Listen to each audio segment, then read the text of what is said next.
Hello there and welcome to an unboxing segment. This time I am going to ta-ta. Yeah, we are getting excited here, aren't we? I have been, kind of curious about this Arturia Beatstep Pro for a long time, and today it has arrived for me. Yeah, it took a while for me to make up my mind perfectly why I even would get this device when I have many MIDI controllers. So let's opening this one up first. It has some kind of magnetics here that that's kind of covering it. Alright, we have a nice little bag here. We have some USB cable, always good. We have a splitter here for something. We have some MIDI in-out stuff here, connectors, using the regular stereo connectors. Awesome. And we also have the actual device here. What's more in the box? Woohoo, we got a card, man. Looks, we're gonna go haywire and go shopping. Oh man, let's burn some money when we can. Alright. And we have a little manual here. Walk you through what's new, what's exciting. Update your Beatstep Pro. Oh well, I will take care of that later. Let's leave that fancy credit card, so to speak. Let's get rid of the box, because we don't need it now. Alright, what we're gonna focus on is this lovely thing here. I hope that I can get it in here, so to speak. Oh yeah, we don't need to zoom. Alright, sorry when I get excited, you know, it's like a little child of Christmas Day. It's protected good in some plastic, of course. Do you have this little silica gel thing, so if you getting bored, you know, you can always use it. Alright, the design is looking fantastic. Everything looks fine, and we're gonna see what have we here. We have, if we're looking at the back here, we have the sequencer 1 CV pitch velocity and gate. And we have the same for the CV sequence 2, the drum gate. Even it has 8 drum gates. Man, it's like a thunderstorm in my mouth. Alright, then we have the clock in, clock out, MIDI in, MIDI out, and we have where we can turn it on and off. And we also have this, it's a good thing. Here we have the MIDI connector as well. And first impression, it's nice, it feels robust. I really like what I am feeling. I'm not gonna connect it at the moment, because that will be an upcoming sequence or sequel. What's in this little bag? What's in the fancy bag? Let's open it. Let's rip it up.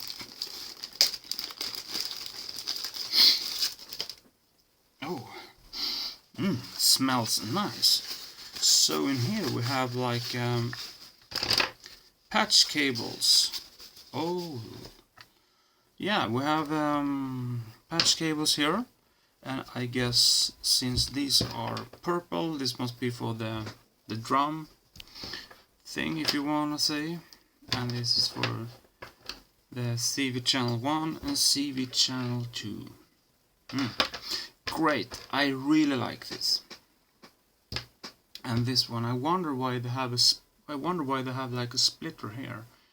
But it's okay. And if we are looking here, yeah, that's the cables. Everything is really straightforward here. Like I said, this is for CV sequencer 1. This is for the sequencer 1, so it has, here you can connect the green. I like color coded things in general, but like I said, this one is good.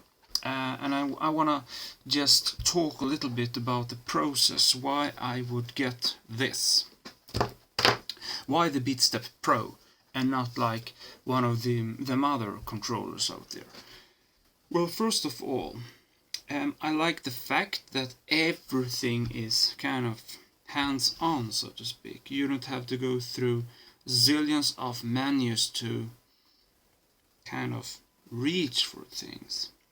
What I like about this is that each channel here has an individual color.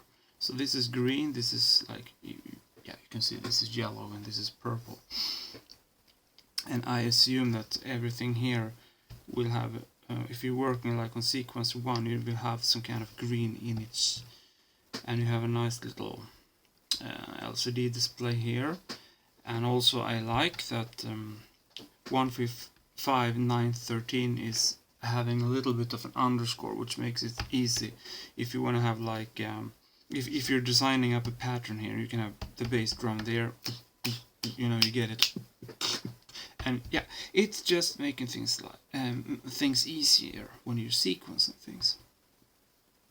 But this is not just another sequencer, it is also a MIDI controller. And what you can do with this, more than like running sequences here, is that you can use these pads here or the knobs to kind of trigger things. You can control, you can trigger.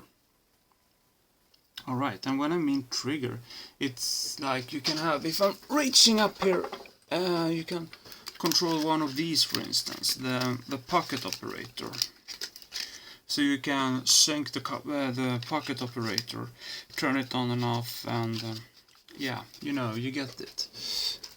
And you can also control other, like the Volca sampler, for instance. You can control it, which is really a good thing for me, because then I can, since if we're just going through my little process here, the thing, I mean, the Volca sampler, to be quite honest, this is probably the best in the Volca series for me, but it has a very annoying thing. If you're running it in song mode, you have to hold down like the memory button here to go and change things. And I think, why did they cripple it like that? Or why didn't it, I mean Korg, why didn't they incorporate like some kind of, you know, hold button, so to speak, or just have a latch? The latch is what I'm missing here.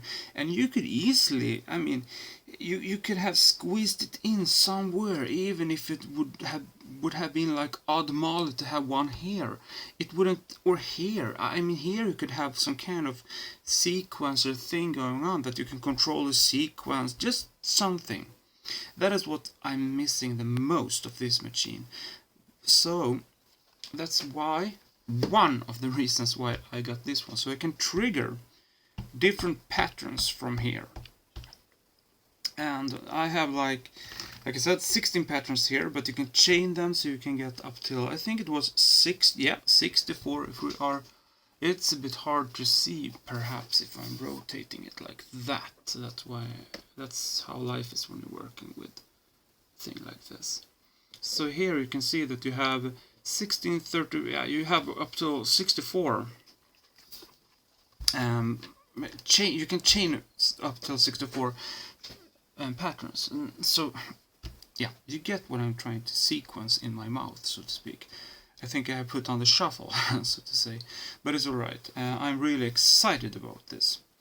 And here we have another nice, cool thing. It's a roller looper, so you can roll things, or you can loop, loop, loop, loop. So that's just brilliant. Yeah, and here was the chain thing I was talking about. And also here you can run, stop, record, pause the sequence. And with the knobs here you can dial in the notes. And you have something very, very nice with this as well. And it's, if you're touching the knob, sometimes you want to touch the knob. Then you will see on this display what kind of value it has. And that is really, really good. Because normally if you have a normal controller, I have an other controller. And when I have tweaked in things, you know, in the sequence, the cutoff, the frequency, everything is, you know, this is good, I like it, and I change to something else, and I'm coming back, and if I'm touching that the cutoff button, it will go up. And why is that? It's because it takes whatever value I have tweaked something else in here. It will, but if you're touching it here, it will continue from whatever state this button was in it. So that is really, really nice. I mean, wow, that is something, I think. And it was also one of the reasons why I choose this one. But most, like I said, it was to drive some other things which are controlled with CV. So you can have like you can sequence up. I mean, I'm thinking in the scenario that I wanna like have one sequence running a drum machine, and I wanna have another one here perhaps running, let's say an MS-20 or an ARP. And this one here is well, this one I could basically sequence like Nord lead drum for instance. And this one, since they have MIDI in and out, you can use the out here and drive like pulse, a Waldorf pulse that I have. And you can also buy a little splitter, so you can split out the MIDI out channel with more. And one thing also to mention is that these MIDI, from MIDI DIN to old school MIDI, so to say, these cables are compatible with the ones from Novation, but they are not compatible with the ones from Korg, for the Korg Volca series, for instance, because that has to do with how the MIDI transfer receive, I mean, and ground is connected on these, on the pins here. So keep that in mind. Novations will work the same. Novation and Arturia, good partnerships. Now, just kidding, I don't know. They are just sticking to a good design. Oh, gotta shut off this pocket operator. It keeps clicking. There we go. It's a mad world when things are clicking. Anyhow, and what more about this? Like I said, I was talking about hands-on, and what I mean with that is that you have, if you are running a sequencer and you are like me probably, or whatever, you are used to have these old school sequencers, you know, when you have to dial in each and every of the notes. If you have like a crazy Pittsburgh sequencer, for instance, you can do the same here. You can like punch for, or here is actually one, I think, and this is like the first note in the pattern. You can just go punch it in here and then go to the third, etc, etc, and you have like full custom. You can easily, if you have like made a really cool sequence and you're transposing it up and down or everything, or I don't know, and there's that little note that, oh, I really wish to change it to get some variation, boom, in there, boom, ooh, there it is, no problems whatsoever, and ta-ta, the audience has a new pattern to dance to. So I'm just walking you through the theory actually in this segment. Like I said, I repeat it again, this is just theory. I won't even connect it to my computer, because that's why we have another sequel coming up. Two time I said that, and that's okay. But there's more to this. There's really more to this. Like I said, you can use it as a sequencer or a MIDI controller, and the firmware is always up to date. I know that Arturia, they are developing new fresh sorry, Let me just... There we go. Don't you just love it when things are going? Excuse me, but there was something coming in here. And now, let's get back to business. So you can use this as a MIDI controller as well. And I think I just kind of walked you through the theory why.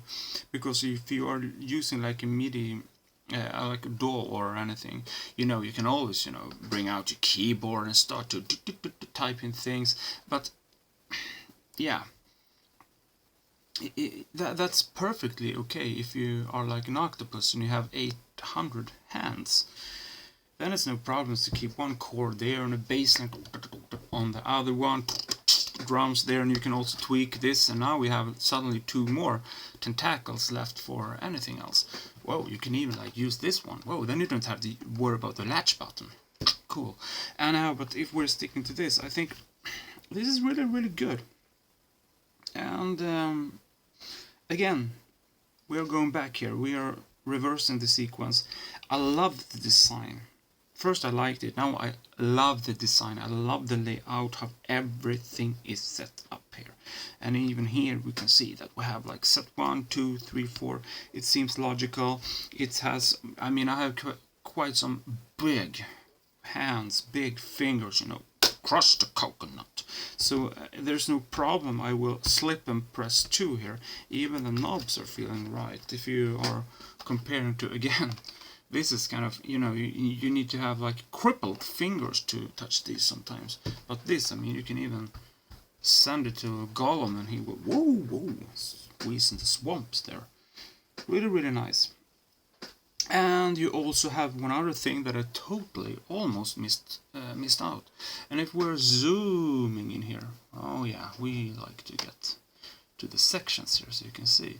Here you can adjust the swing, which is awesome. You can adjust the randomness. And randomness I think is very, very nice to use if you have made like a drum, some funky drums, and you want to have some variation to get that natural drummer thing, you know, and the hi-hats and stuff like that. You can just add a little bit of randomness to that. And you have the probability. And I don't know what the probability is all about, but don't worry. We will go into there later on. And you have also the tempo value here, and you can squeeze it here, you can tap it here, so you have like, yeah, they have really thought about everything. And here also you have the sync buttons. You can have internal, USB, MIDI and clock sync. Lovely. So all in all, I think this will probably take care of some of the struggles I have had in the past. Or not struggles, but this will give me a totally new workflow when I'm most of all making a live set. This will really open up. It's like open up new creative waves, ways actually of thinking. And also, like I said, they are constantly upgrading the firmware on this, so you have access to different firmwares, and you know, if there is something you don't like about one, well, you can always, you know, downgrade to another one. And as always with Arturia, the support is awesome. I have just good things about them to say, so to speak, even though if I'm not even sponsored by them, who gives a rat butt about that? But it's alright. Yeah, like I said, this is robust. I could probably sit on like on a truck and drop it on the floor, it would still not break or anything. So all in all, I think this will bring joy to me. Oof, I can't even wait to play with this one. But anyhow, for this segment, this is all I wanted to say, even if it got a pretty long one as always. But I hope to see you guys in another one, and till that time, stay tuned. Bye!